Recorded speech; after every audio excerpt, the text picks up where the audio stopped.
জীবন কোনো আতশবাজি নয় যে একে হাতের মুঠোয় নিয়ে খেলা যায়। একটা মাত্র জীবন নিয়ে এক্সপেরিমেন্ট করা যায় না, কারণ জীবন কোনো আতশবাজি নয় যে একে হাতের মুঠোয় নিয়ে খেলা যায়।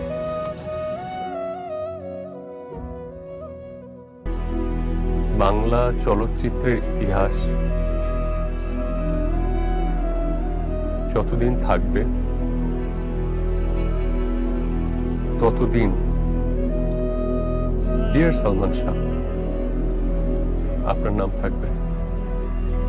আপনি